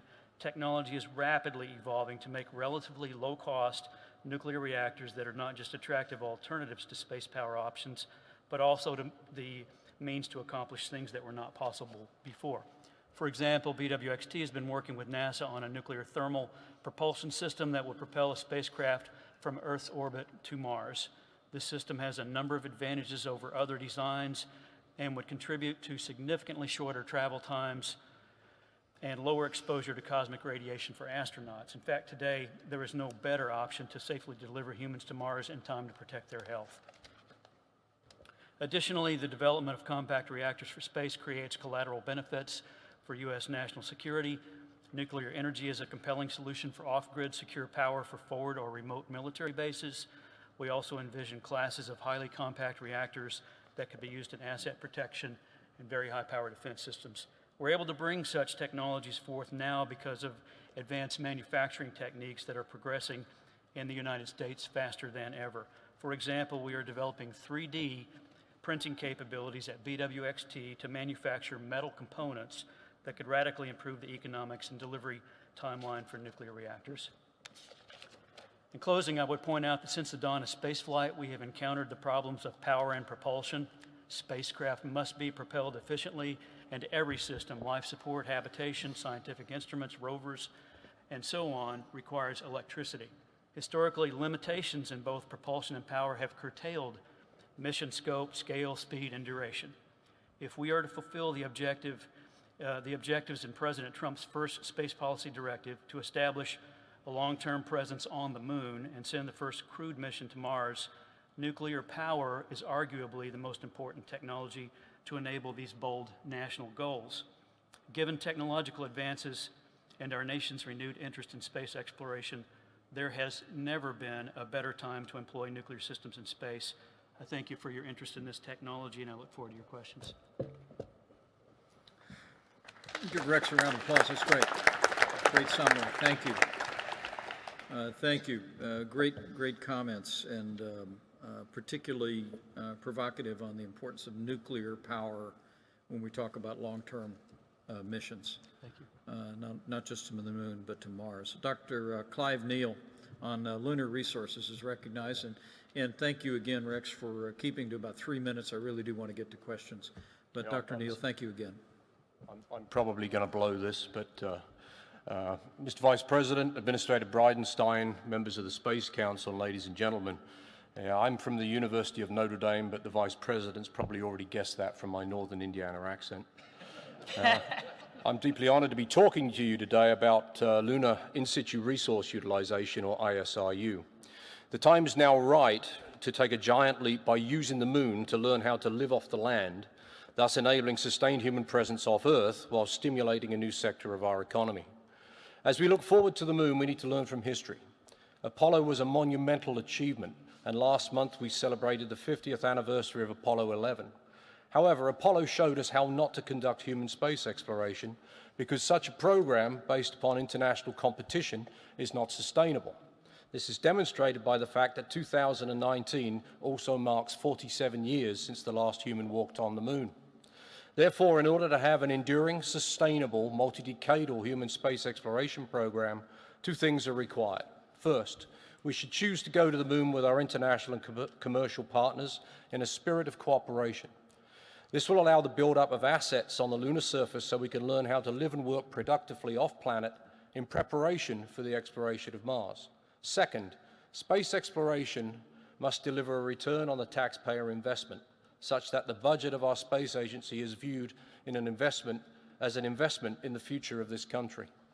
Nevertheless, the moon and the Moon to Mars program has been interpreted, at least by some, to be a stepping stone or a box to check on the way to Mars. But lunar resources can be enabling by maintaining human life, growing a base of operations, stimulating a cislunar economy through job growth, and making journeys to destinations beyond affordable and sustainable. This requires a permanent human presence on the moon that will create a demand for lunar resource products. For what are lunar resources? They can be subdivided into those that can be used in situ and those for export. In situ resources include polar water ice and other water-yielding lunar resources. Bulk regolith can be used for 3D printing of lunar habitats and refined for oxygen, titanium, silicon, etc. Resources that are potential off-moon exports include rocket fuel from lunar water, beaming of solar power back to Earth, platinum group and rare earth metals, and helium-3, which is a potential fuel for nuclear fusion, yielding no toxic byproducts. China is very interested in this.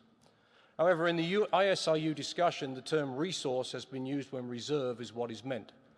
A resource is a geologic commodity that exists, but its extent is a best estimate. A reserve is a subgroup of a resource that is a known size, composition, and can be extracted economically. Therefore, the most immediate and vital issue for lunar ISRU is defining if resources are actually reserves, and so are economically viable. Mobile surface assets are critically needed to map out the area, vertical extent, concentration and composition of any resource. Note that prospecting is not done at just one location. It is conducted at several in order to find the best places for infrastructure investment.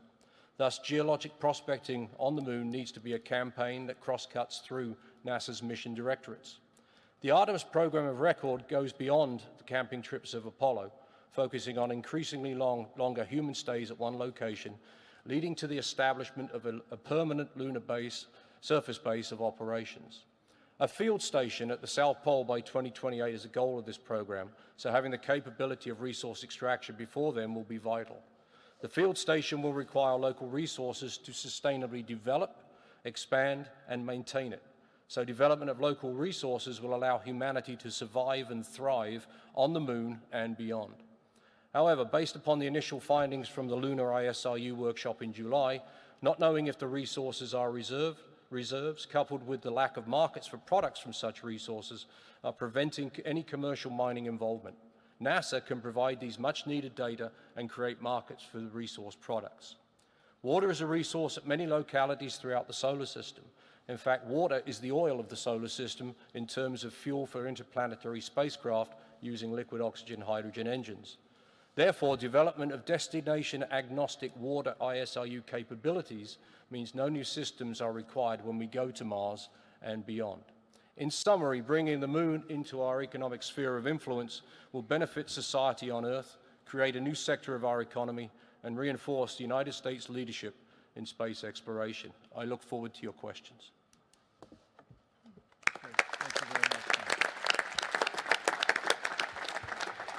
Very good. Thank you so very much. And Dr. Sarah Lynn Marks recognized. Thank you. Mr. Vice President, members of the National Space Council, and distinguished guests, thank you for the invitation to speak to you today. Gender and sex impact every aspect of our lives on Earth and in space. It's more than spacesuits not fitting female astronauts. We see the impact from the shoes and clothing we wear, the electronic devices we use, the cars we drive in, and even the medications we take. Modifying appearances or the pink-it-shrink-it approach for gendered innovation will never work in any environment, including space, battlefields, hot zones, and in our homes. The National Academy of Medicine defines gender as a person's self-representation as male or female based upon social interactions, and sex is based upon one's genes. We now know that the environment can modify gene expression, which is called epigenetics, thus the definitions are more nuanced. Men and women adapt to space differently, where even small differences significantly impact the quality and safety of life, including astronaut work performance. It is imperative that NASA and its commercial space partners address these differences in how they plan and conduct missions, how they develop products such as spacesuits, high-performance clothing, including liquid cooling and ventilation garments, tools, hardware, and machine-human interfaces, and how they establish extravehicular activity or EVA training protocols and medical guidelines for countermeasures and precision medicine. In several reports from the National Academy of Sciences, it was recommended that NASA fully evaluate and address the influence that gender and sex have on the physiological and psychological changes that occur during spaceflight. In response, NASA launched 2 decadal reviews assessing the impact of gender and sex on adaptation to space in 2002 and in 2012. Every system in the body changes in the microcosm of space. For example, it has been observed that some male and female astronauts experience spaceflight-associated neuroocular syndrome, or SANS, in which there is visual impairment and increased intracranial pressure. Interestingly, the signs and symptoms are more severe in male astronauts. Orthostatic intolerance, or the inability to stand without fainting, is more prevalent upon landing in female astronauts than in their male counterparts. Additionally, radiation presents a major hazard for space travel. It has been reported that female subjects are more susceptible to radiation-induced cancer than male subjects. Hence, permissible exposure limits for radiation are lower for women than men astronauts, which could impact their ability to participate in long-duration space flights. I want to be crystal clear. This is not about who is faster, better, or smarter, just different. We have the capability to develop the tools and resources to ensure that everyone has the opportunity to live and work well and safely on Earth and in space. Most of us in this room were influenced by the Apollo program. The Apollo effect changed the direction of our careers in the course of our lives. We need to ensure that there will be an Artemis effect. I want to believe that the next boots on the lunar surface will be worn by a woman, and not only will they fit her, but they will also inspire the next generation of explorers. It is time to see the world through a gender-sex lens. When we achieve this goal, we are taking a major leap toward mission success for everyone that will enhance space exploration and our daily lives on Earth. Thank you for your time and attention today. Thank you, Dr. Moore. Great comments. And Dr. Elizabeth Turtle, and then we'll go to questions as time permits. Doctor? Thank you, Mr. Vice President, members of the Council, and distinguished guests. I appreciate this opportunity to discuss some of NASA's next steps in robotic planetary exploration. Science, technology, and the very human desire to explore uncharted territory have driven innovation since time immemorial. This is best demonstrated by NASA's history of innovation for the purpose of exploration beyond our Earth and even beyond our solar system. While there are many exploration innovations we could discuss, given its recent selection as the next New Frontiers mission and my role as principal investigator and the limited time, I will focus on the example of the Dragonfly mission to Saturn's moon Titan. Our entire team is excited to be on a path to explore an extraterrestrial world, complete with lakes, mountains, clouds, and even rain, with a spacecraft derived from the drones that have become ubiquitous here on Earth, in search of the building blocks of life. Indeed, it is the opportunity to work on projects like this that inspired so many of us to pursue careers in science and engineering in the first place. For the Johns Hopkins Applied Physics Laboratory, Dragonfly is the latest chapter in a story that began shortly after World War II, when on a mission led for the Defense Department, the very first picture of the Earth from space was taken from a V-2 rocket. I point out the partnership with the Defense Department in that first milestone to highlight the synergies that are possible, indeed essential, when it comes to space innovation. The space community has benefited from the investments made not only through NASA, but also through the National Science Foundation, the Department of Defense, and innovations from the private sector. The benefits go both ways. Our space exploration investments have also furthered education and the technologies leveraged for the nation's economy and security. Dragonfly is an example of a mission that involves multiple scientific and engineering disciplines, working across boundary lines within and between government agencies and institutions, NASA centers, industry, and universities, as well as across international borders. The investigations Dragonfly is designed to pursue will help transform our understanding of the chemical reactions that may have led to life here on Earth. Upon arrival in 2034, Dragonfly is designed to take advantage of Titan's thick atmosphere, which combined with relatively low gravity make Titan ideal for flight. In fact, it takes 38 times less power to fly there than here on Earth. Put another way, a human being would only need to put on a pair of wings to fly above the surface of Titan. Thanks to the considerable recent development in drone technologies, Dragonfly will be the first radioisotope-powered vehicle to conduct aerial exploration of another world. A critical point is that while Dragonfly provides a novel concept and architecture for ocean world exploration, the design leverages prior technology investments and development in order to minimize costs and mitigate risk. Because of this, we frequently say that Dragonfly demonstrates the power of innovative application of technology. It was especially appropriate that Dragonfly was selected during the 50th anniversary year of Apollo 11. Along with this administration's public support of going to Mars and back to the moon, this historic commemoration has rekindled interest in space exploration across the country. Interest that will be stoked again when Dragonfly lands on Titan and begins transmitting images and data from this alien world. Dragonfly also provides a crucial link between the teams that designed, built, and operated previous missions and the next generation of technologists who will be ready to take the next steps in space innovation as we enter the middle decades of the 21st century. In closing, the interdisciplinary nature of missions like Dragonfly, bridging diverse scientific and technical fields, exemplify the kind of innovation that has been at the heart of NASA's robotic exploration of the solar system and beyond. In this way, NASA develops new technological capabilities, investigates new horizons, and inspires the next generation of explorers. Our thanks again for this historic opportunity, and I look forward to your questions. Thank you. Thank you. Thank you, Dr. Turtle. Thank you. Thanks for your leadership. And I think we can all tell that we tapped the right team for Dragonfly mission. So thank you very much for your insight and enthusiasm. I'm going to go to several members of the panel with questions, and we'll start with Administrator Bridenstine. And to those in attendance or looking on, we'll go till about 10 minutes before the hour. So we'll keep our questions very brief, our answers as brief as possible. But also I want to remind the panel, if you want to add all of the record of this meeting and the National Space Council is made available publicly. If you want to submit additional materials in writing, we will publish them in like manner. So with that, Mr. Administrator. Thank you, Mr. Vice President. One thing I'd like to note before I ask my question is Dr. Clive Neal here is our lunar resource expert on the panel. Also in the audience, we have Chris Carberry. Now, these two gentlemen, you've got a moon guy, Mr. Vice President, and we have a Mars guy. And I will tell you, a couple years ago, you put those two in the same room, it was not going to be a pretty sight.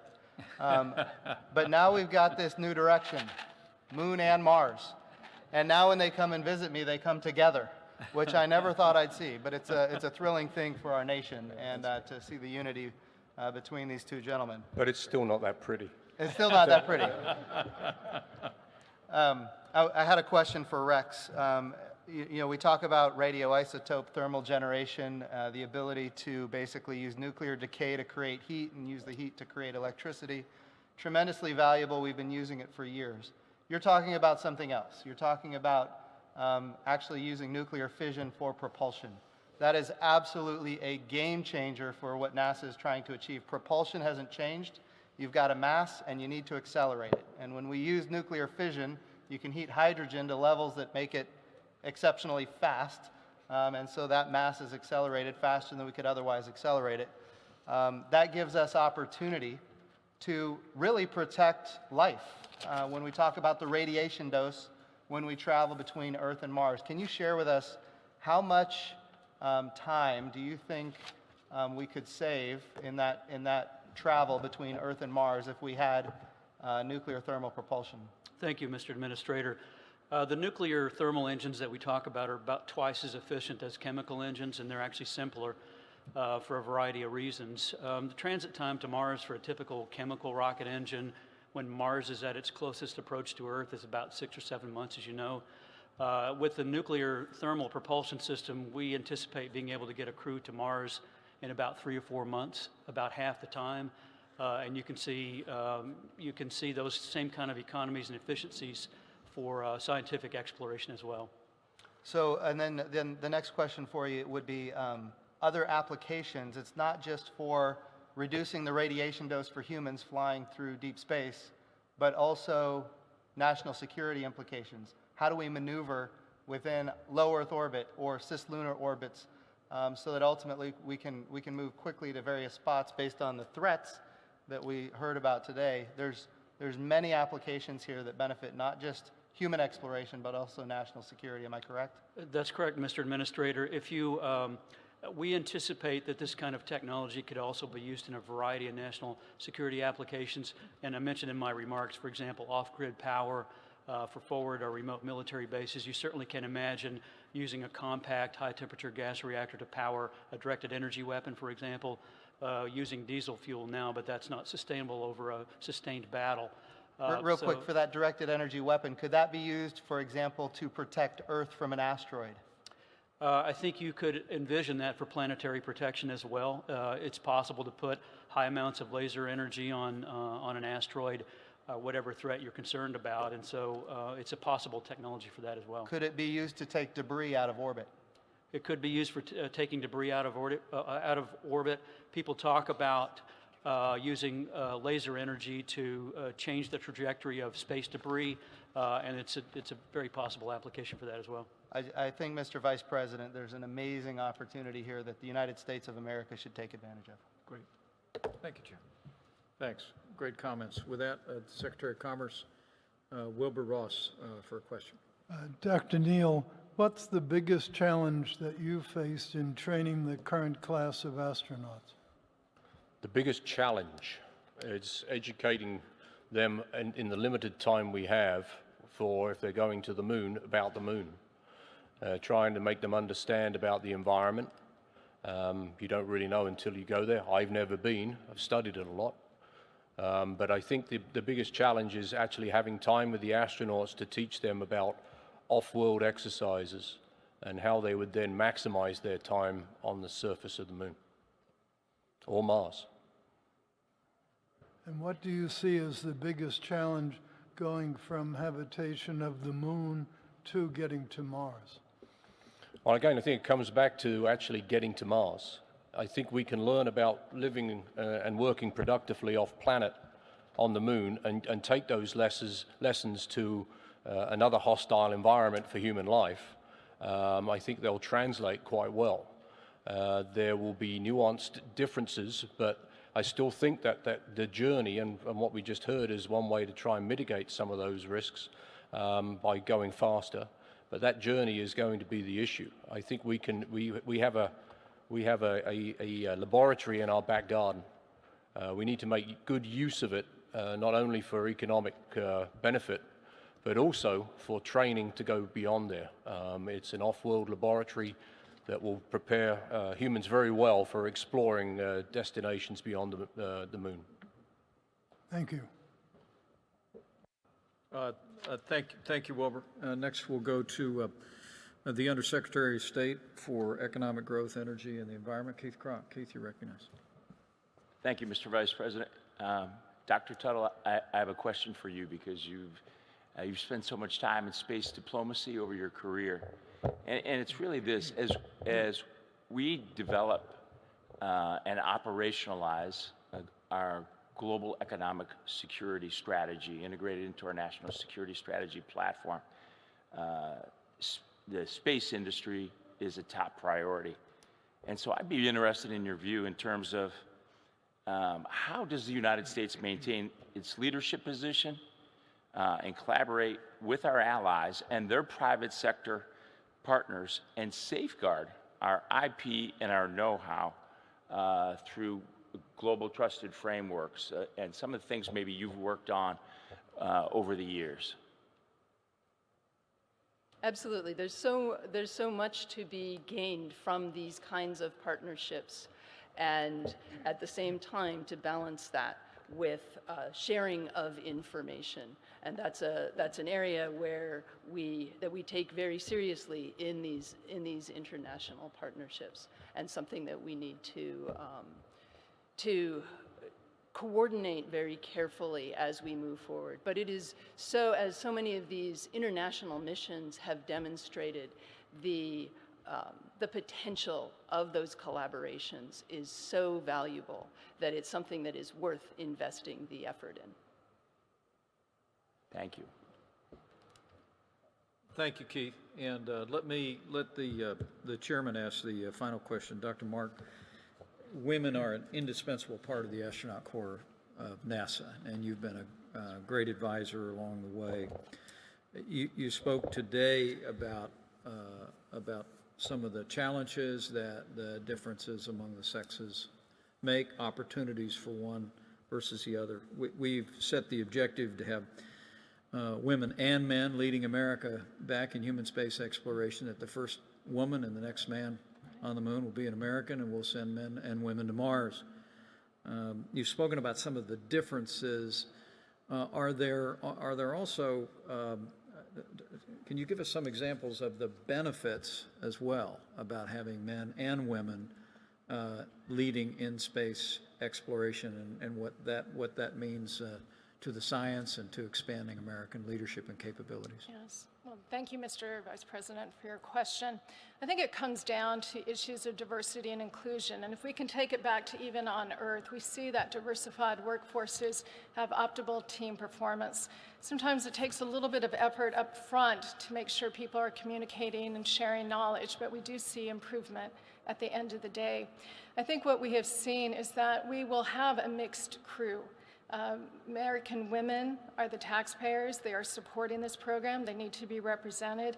And additionally, the lessons that we learn from the space program have extraordinary value for how we live our lives on Earth. We need to represent that. I really believe it's time for NASA, as well as all agencies and organizations, to ensure that their programs and policies have a focus on human systems integration using a gender-sex lens. It's so wonderfully well said, and it is the reality at NASA today. We have on our user advisory group, we have some extraordinarily distinguished female astronauts who've logged hundreds of hours in space exploration. But I just want to thank you for your contributions to understanding. We have opportunities to really celebrate that diversity. But also it's imperative, if I hear you right, that NASA and our private sector partners continue to lean in clear-eyed and account for the unique differences and challenges that men and women face in space exploration. I pledge to you that we will do just that. Thank you very much. Okay. How about a round of applause for this whole panel? This is a remarkable group of Americans.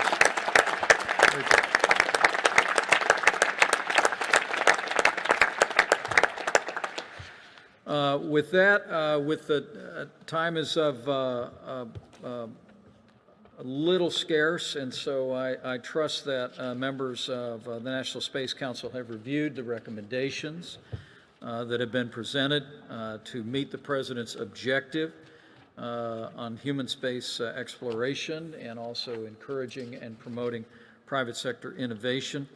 As those looking on in the public will note, these include specific timelines for reforms of workforce, acquisition rules, management, and industrial base issues. They also create opportunities for international and commercial partnerships. And I recommend to the public's attention the public record, but you will find that we are setting specific timelines for the administrator in the next 60 days to the designation of an office and submission of a plan for sustainable lunar surface exploration and the development of crewed missions to Mars. The next council meeting, a plan to report on the technologies and capabilities necessary to implement sustainable lunar surface exploration. And there are other very specific goals for NASA, and we'll thank the administrator in advance for continuing to move out on those directives. We'll also be recommending that NASA facilitate the development of commercial and public-private successors to the International Space Station and set a timeline for the Department of Commerce on the authorization of commercial space operations not currently regulated by any other federal agency. And complementary to our commercialization of the International Space Station, the staff will present the Council members a Moon to Mars development strategy. One of my takeaways today is Dr. Clive Neal's use of the term prospector to describe activities on the lunar surface and on Mars, and it brings to mind the Old West, and it's just exactly how we ought to be thinking about ensuring that we're developing the resources of space and giving taxpayers a return on investment, as you said so well. But we'll be calling for a Moon to Mars development strategy that will take in all the technological capabilities that we have, and also the director will be presenting the National Space Council with a plan to modernize the workforce. With that, if all those in favor of endorsing these recommendations by the National Space Council signify by saying aye. Aye. Aye. All opposed, nay. In the opinion of the chair, the ayes have it, and the recommendations will be forwarded by the unanimous decision of the National Space Council. And I'll be discussing these recommendations with the President later today, and we'll be forwarding them to agencies at the President's direction. With that, let me simply close by saying thank you to all the members of the National Space Council, the members of our user advisory group, and invite the crowd to join me in thanking these incredible Americans for their contribution to American leadership in space. It's a great job.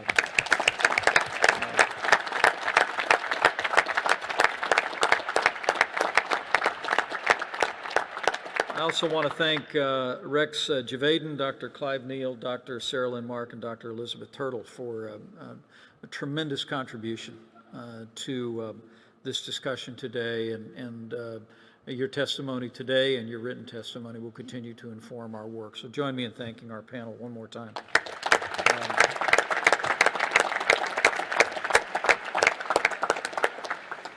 America is leading in space once again.